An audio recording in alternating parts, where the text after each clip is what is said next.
Hey, hello, good afternoon. It's Rafael Vázquez, Maestro di Canto. Now, today I just wanted to address something quite controversial. Many of you might be a bit shocked, but I really needed to get off my chest.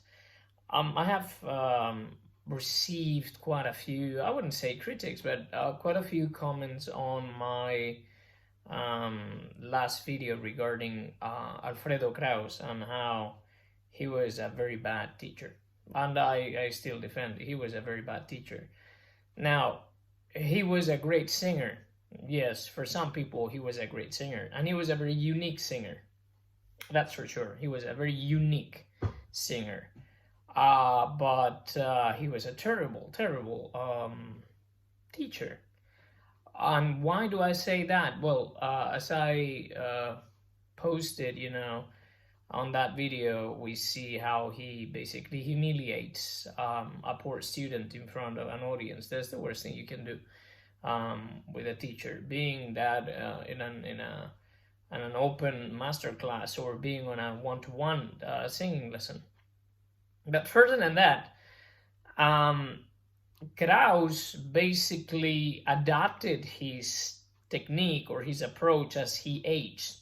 Let's not forget that Kraus sang till the day he died, basically. He died at 73 of pancreatic cancer, and he basically sang till the very last day, which is fantastic and says a lot of good things about him and his technique. However, what Kraus tried to do is to force his sensations, his approach.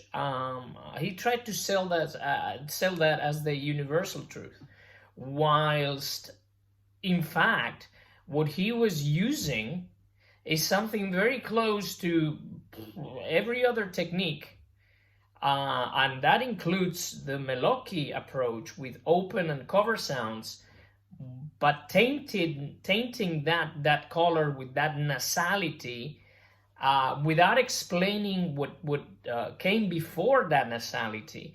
And also that links this video with another one in which I published, Franco Corelli saying that singing directly into the mask constricted the throat or the larynx.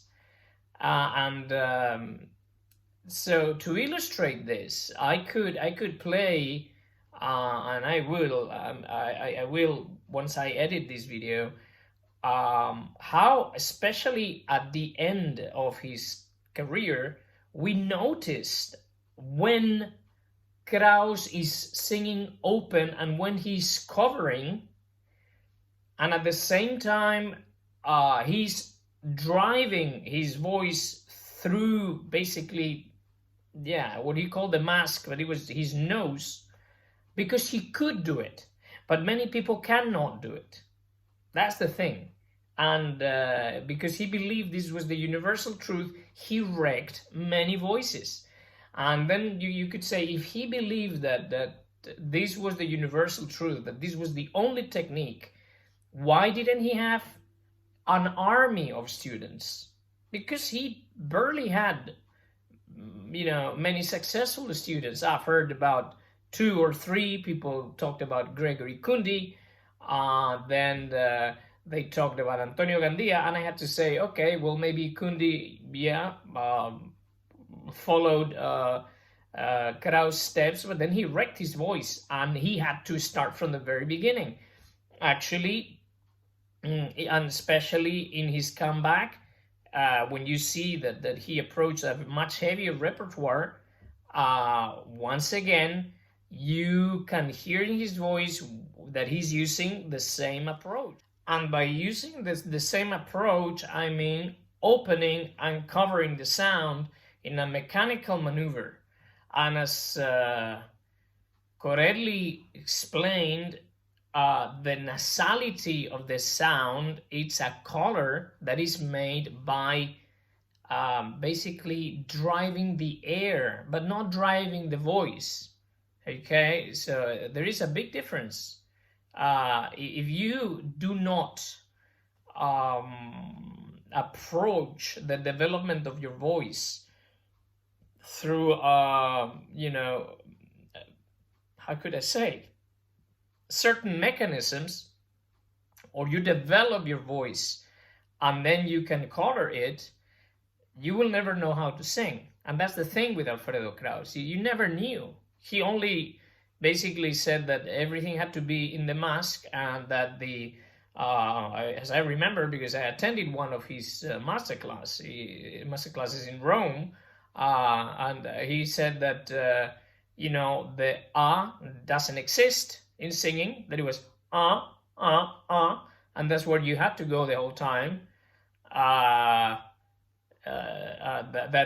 the U didn't exist in singing, so you had to be you know, close to the E vowel, and of course that the O didn't exist in singing because it was too close, and it would go into your throat, and then you said, excuse me, first of all, the voice starts in your throat, and then you can direct that voice to your resonators. That, yeah, maybe, yeah, and in that I agree with Kraus.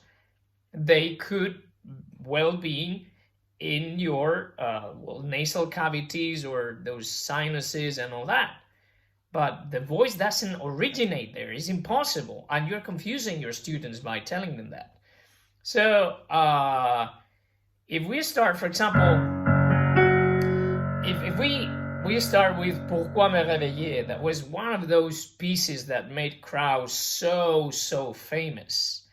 And I'm going to first do a few phrases, you know, applying the, I don't know, the a fondo technique, or how I would approach it, how I teach it to my students. I would start like this, like this, okay?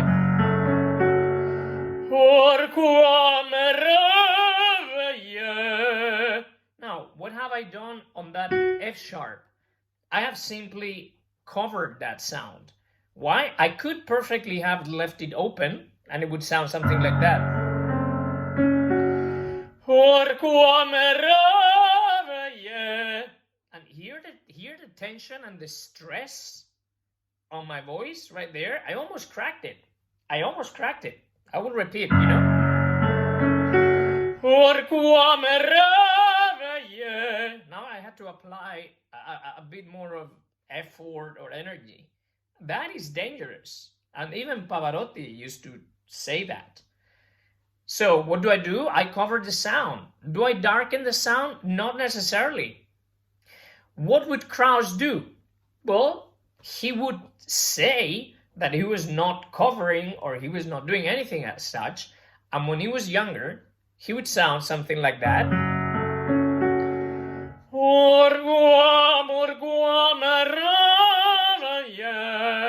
Something like that. Okay, I'm not Kraus, and I am not. So,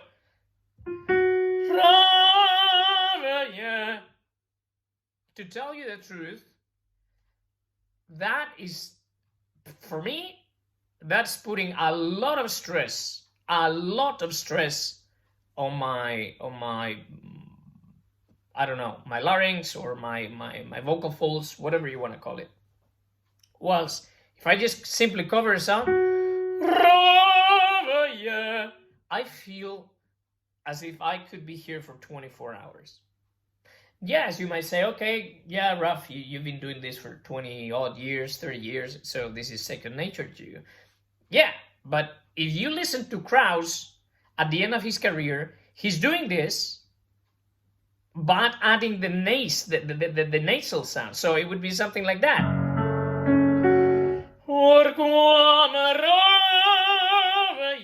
See? See? So I can color it, but it's secondary. It's secondary to the mechanism of the voice. So it's a color. And that's why when I'm teaching people that have to sing either musical theater or rock and roll or anything like that, I say, okay, It's a nasal color that you are adding, but I am not supporting the voice or ignoring my throat and just singing in the mask for the sake of it. No, that's going to ruin you. That's going to your throat is going to suffer. Yeah, spingere nel naso, spingere nella maschera. That is nonsense. So, for example, then we have, for example, when we go to the A flat.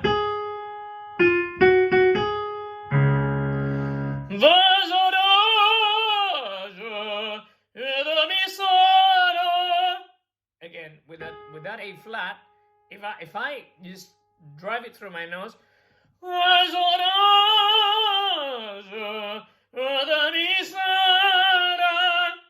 again, the amount of pressure I'm experiencing in my throat is unbelievable. Unbelievable. So if you think that just by placing your voice right in the mask, then you will have no problem and you have to just push through that, okay, good luck. And again, let's go to the climax, right? That B flat.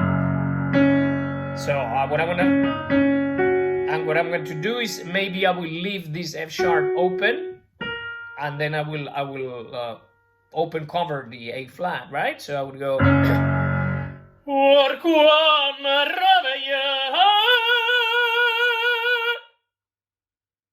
actually, for me, that is quite easy.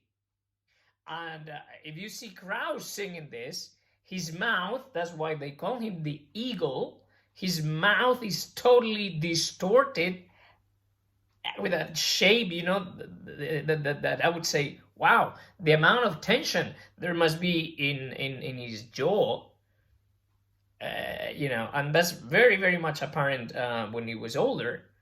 He was doing all kinds of acrobatics and maneuvers to actually do the same thing, but believing that he was shoving that up his nose of the mask. So in the case of Kraus, he would basically do something like that. He would add more E to that because he believed in that, so it would be sharper. But in reality, he would be covering that B flat, but adding that ping, that nasal add-on to his voice. So it would be something like that. See if I can do it.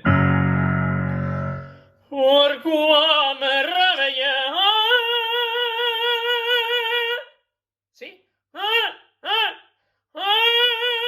Yeah, but I'm already covered. See what I mean? So the cover mechanism is before, and then the nasality is afterwards. And to be honest, this is a question of taste. Would you rather hear a nasal sound, or would you listen, hear a proper squillo, like those of Corelli? Of course, mine is not as, I don't know, magnificent or wonderful as Corelli's high notes, but Del Monaco, Corelli, Giacomini, Martinucci, Cecchele. Would you rather have that, or even Araiza, that was supposed to be a light lyric tenor? Would you rather hear that, or would you rather hear that kind of thing that not only can hurt your voice, but also it makes it, I don't know, for me, irritant. So this is the whole thing. For me, nasality is a color. And in French repertoire, of course, you have quite a lot of nasal vowels. But that does not mean that you are driving through the nose. So that's all for today. Any questions, any critiques, please just comment below, and I'll be very happy to hear you out and discuss. It's like, I don't hold the universal truth. I've studied with several teachers throughout my life, and I have experienced all these kind of mambo jumbo, and I can tell you what has worked for me and many others.